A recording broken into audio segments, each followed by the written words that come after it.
Please like and subscribe to this video. Also give me a comment on what you'd like to see in future videos. We start the project by pouring an ingot. Then we're going to mill the ingot down until we can get a nice sheet, approximately 1.5 millimeters thick.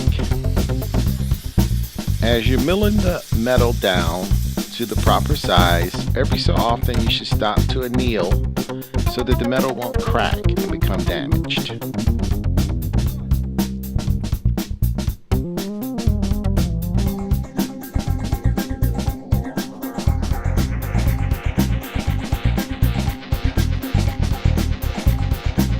Once we have the metal milled down to a nice flat sheet, now we can start laying out the dimensions for the parts to make our clasp with. Using a steel ruler, a scribe, a pencil, a divider, and a straight edge, we're going to make the dimensions that we need to make the clasps. Then we're going to pierce it and cut it out with our jeweler's saw. Okay, the part that we're going to work on first is the height of the box for the clasp. Once we get the piece cut out, we're going to refine the piece with a file to make the dimensions perfectly even, perfectly square by 90-degree facets. This strip of metal that we are making for the height of the box, we're going to cut into the dimensions we need to make a rectangular box for the clasp. We're going to file channels into these cut lines that we make with the saw, basically on a 45 degree channels.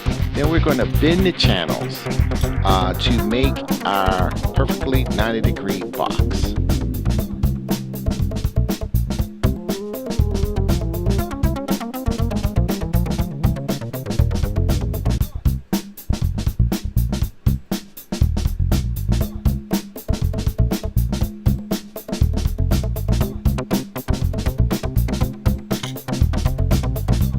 We're going to check the squareness of our box with a jeweler's square or a small square where we can make sure our box is perfectly 90 degrees.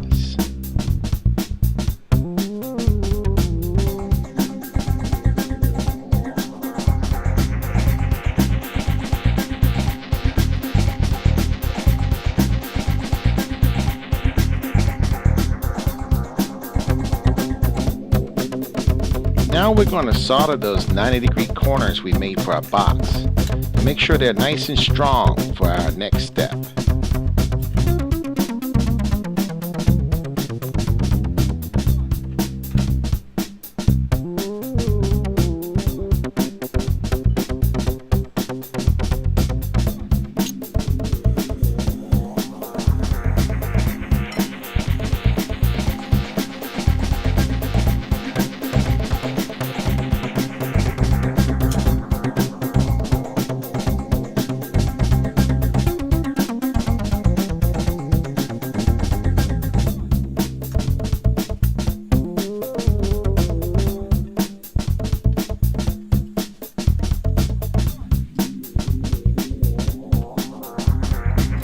I had to go back in and file down my last corner because it wasn't perfectly 90 degrees. So what I did was carefully file it down on 45-degree angles, mitered, so when I put them together, it would be perfectly flush.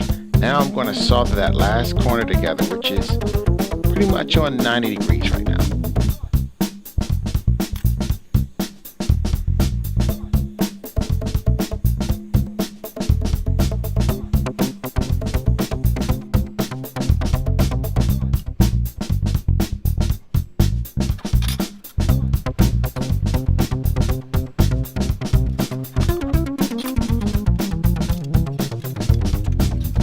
We're going to go back to our sheet and we're going to draw the dimensions for the tongue for the clasp.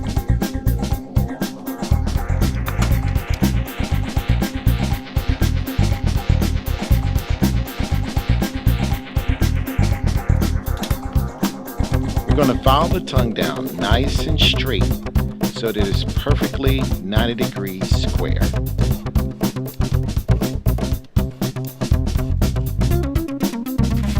We're also going to buff the tongue nice and square. So not only is it straight, it's also nice and smooth.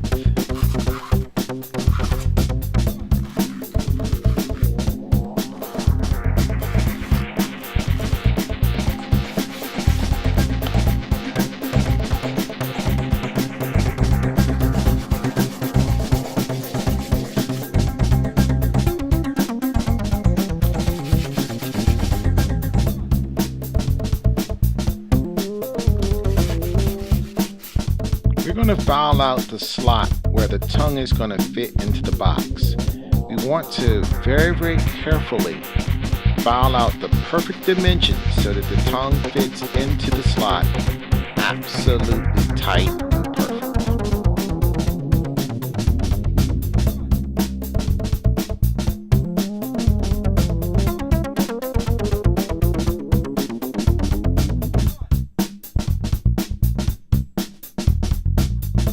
Once we have the tongue perfect, we're going to check for dimensions. We're going to mark a line perfectly bisecting the middle of the tongue, and we're going to line it up in a vise. I have some wood so that the metal doesn't get scraped, and we're going to basically bend this metal 90 degrees to fold the metal. And once we have it folded 90 degrees, with our hands we're going to continue to bend it so it's somewhat parallel. This way we can control and make sure that the metal bends perfectly aligned.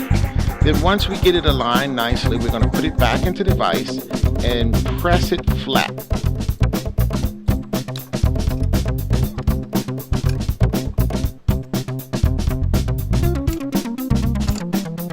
Once we have it pressed nice and flat, we're going to check the little tongue again just to make sure that it's still fitting in our slot. We may have to do some additional filing both on the box and on the tongue to make sure it's deep enough and wide enough and it fits perfectly snug as the lip goes into the box.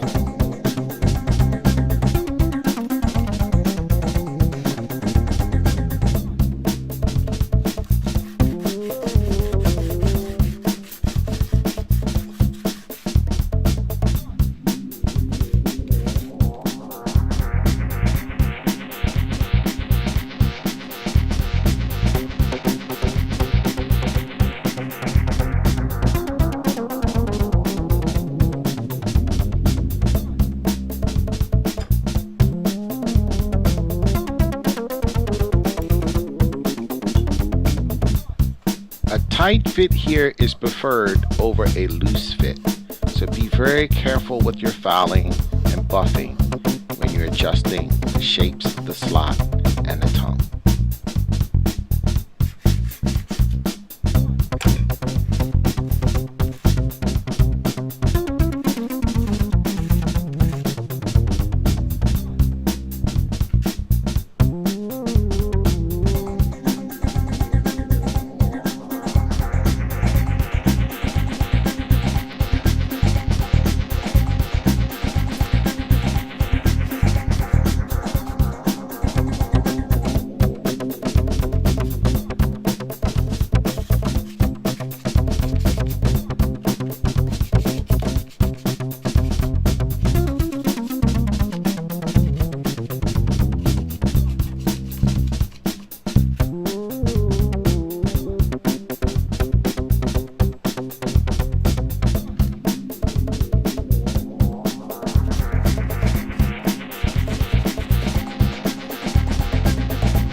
Part of the tongue that goes into the box and is caught on the slot that we made in the box to make the lock effect of the clasp should be cut perfectly so that it fits perfectly in the box. Then as it springs open once it's in the box, it stops on that slot that we have notched into that one side of the box.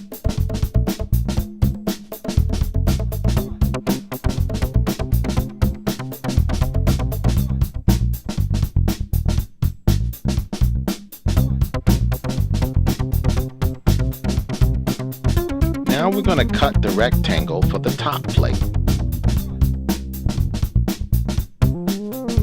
And we're going to solder the top plate onto the box. Using the jeweler saw, we're going to pierce the top plate to make it nice and flush with the box clasps. Then we're going to file and buff it down so it's nice and even. We're going to cut a little piece off of a square rod, approximately 4 or 5 millimeters, to make the knob for the tongue. Make sure this knob is nice and square and flat so that it fits very smooth and flush on the tongue.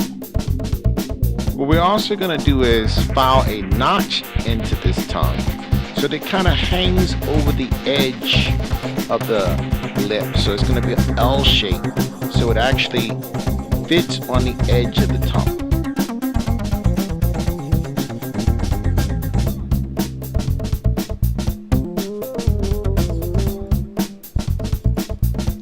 And we're going to solder the knob onto the tongue.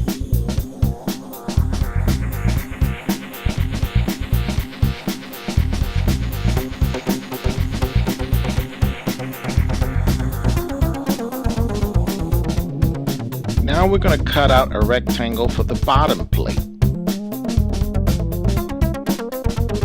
And we're going to solder that bottom plate onto our box clasp.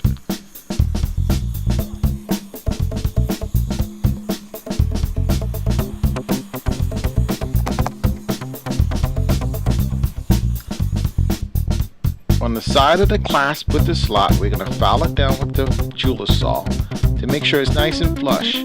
We're going to check the fit, then we're going to scribe a line perfectly for where we're going to solder the back plate onto the tongue. With the line we described using the box clasp on the lip, we're going to use our dividers and set it at about 2 millimeters and scribe a line to reduce the width of the lip by 2 millimeters on each side. And we're going to make a notch this way using these lines that we have, the line that we used against the back plate and the line that we used that's 2 millimeters smaller to reduce the width by 2 millimeters on each side. We're making a notch in the lip, and that notch will act as a stop for our back plate, which we're going to cut a slot into another rectangular piece to make our back plate.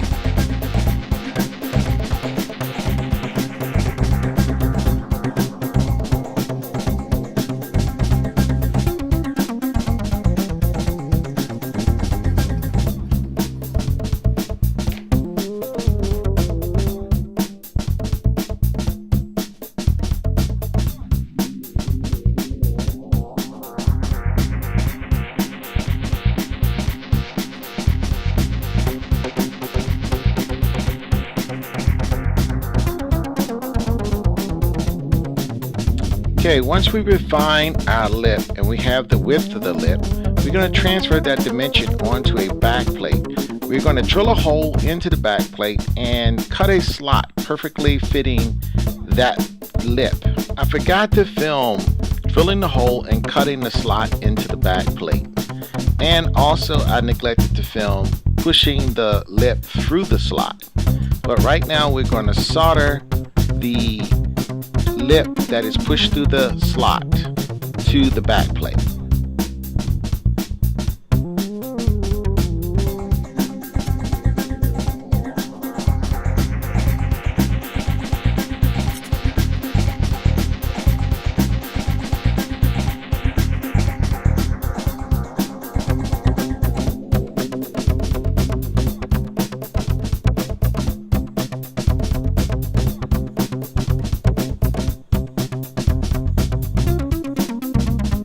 Once the back plate is soldered on, we're going to check to make sure everything is nice and flush as it should be. Then we're going to saw and file down the excess to make the box clasps nice and square and smooth.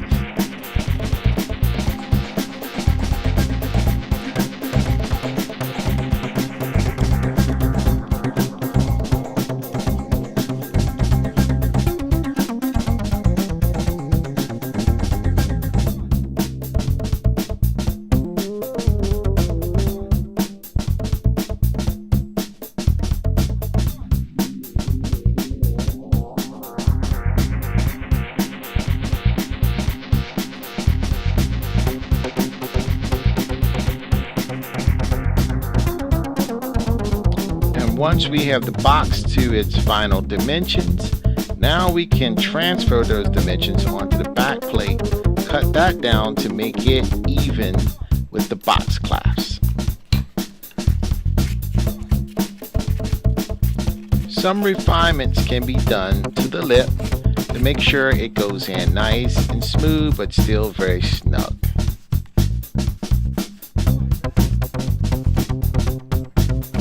Also, we're going to check the dimensions with whatever chain that you're going to connect to the back plate to make sure that those dimensions look fine with the tongue and the box as well, before we make our final cuts to the back plate and to the excess lip. Next, we cut off the excess lip and we're going to file it flush with the back plate.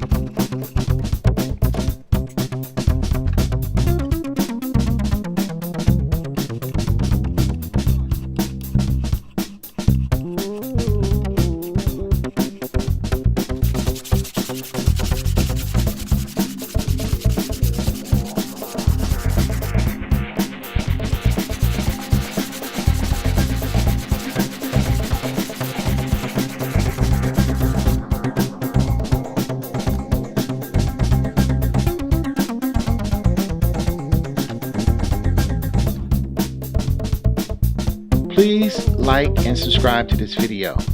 Also, give me a comment on what you'd like to see in future videos. Also, if you comment on how I can improve my videos, that would be very much appreciated. In addition, hit the little bell button so you'll be notified as to when future videos will show up. And of course, share the video. Alright, thank you very much.